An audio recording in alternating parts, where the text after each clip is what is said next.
अरब देशों से लेकर थाईलैंड तक फैला हुआ था सनातन धर्म का राज। जहां तक नजर जाती थी वहां तक था भगवान राम का राज्य। हिंदू साम्राज्य की ताकत देखकर उड़ जाएंगे आपके होश। एक वक्त था हिंदू साम्राज्य दुनिया का सबसे बड़ा साम्राज्य था।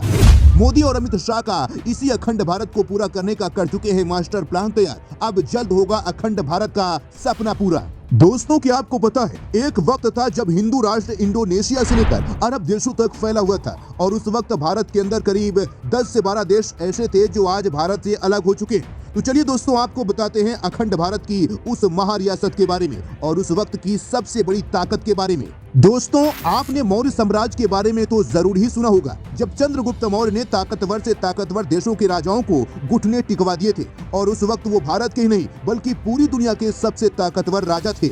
और वो वक्त वही था जब भारत अखंड भारत हुआ करता था और भारत के अंदर बहुत राज्य थे जो आज अलग अलग देश बन चुके हैं। असल में उस वक्त मौर्य साम्राज्य पश्चिम में ईरान से लेकर पूर्व में बंगाल और उत्तर में कश्मीर से लेकर दक्षिण में तमिलनाडु तक फैला हुआ था। 185 बीसी में इस साम्राज्य के पतन के बाद अखंड भारत बिखरने लगा और 1310 में अंग्रेजों ने श्रीलंका को चोल और पांड्या के कब्जे से छुड़ाकर अपने कब्जे में ले लिया।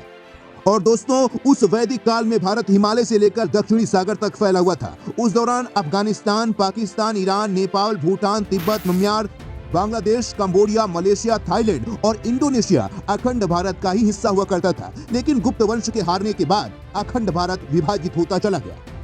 और दोस्तों, गुप्त वंश के खत्म होने के बाद Iran, Thailand, Cambodia, Indonesia, Malaysia और तिब्बत भारत से अलग हो गए। इन देशों के अलग होने के बाद केवल श्रीलंका, नेपाल, भूटान, म्यांमार, अफगानिस्तान और पाकिस्तान ही अखंड भारत का हिस्सा थे। लेकिन जैसे जैसे लोग सनातन धर्म और संस्कृति से दूर होते चले गए, वैसे वैसे हमारा देश कमजोर होता चला गया और फिर गांधार और कंबोज के कुछ हिस्सों को मिलाकर अफगानिस्तान बन गया। जी हाँ दोस्तों, वही गांधार जिसका जिक्र महाभारत में भी आया है। उस संपूर्ण क्षेत्र में हिंदू शाही और पारसी राजवंशों का शासन रहा। बाद में यहाँ पर बौद्ध धर्म का विस्तार हुआ और यहाँ के राजा बौद्ध हो गए।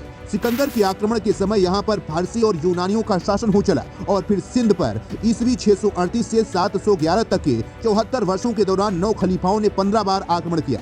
15वें आक्रमण का नेतृत्व मोहम्मद बिन कासिम ने किया और इस बार वो अपने मकसद में कामयाब हो गया। और इस आक्रमण के दौरान सिंध के हिंदू राजा दाहिर ने अपनी मातृभूमि और अस्मिता की रक्षा के लिए अपने प्राण न्यौछावर कर दिए। और फिर दोस्तों, मुगलों के बाद भारत की सत्ता अपनी ही गद्दारों के चलते अंग्रेजों के हाथों में चली गई और साल 1907 में अंग्रेजों ने भूटान को भारत से अलग कर दिया। इसके बाद 1919 में अफगानिस्तान भी भारत से अलग हो गया। 1947 में भारत की आजादी के दौरान पाकिस्तान और बांग्लादेश को भी अंग्रेजों ने भारत से अलग कर दिया और देखते ही देखते वे हिंदू राष्ट्र को अरब से लेकर इंडोनेशिया तक फैला हुआ था वो मुट्ठी भर राज्य में सिकुड़ रहा है। लेकिन दोस्तों, अब भारत की कमान मोदी के हाथों में है जो सनातन संस्कृति की बहुत इज्जत करते हैं और वो भी एक सच्चे सनातनी है। और अब वो वक्त दूर नहीं है कि जल्द ही अब दोबारा से हिंदू राष्ट्र बन जाएगा और जो हिस्से हमसे टूट गए थे वो भी अब वापिस हमारे देश में मिल जाएंगे।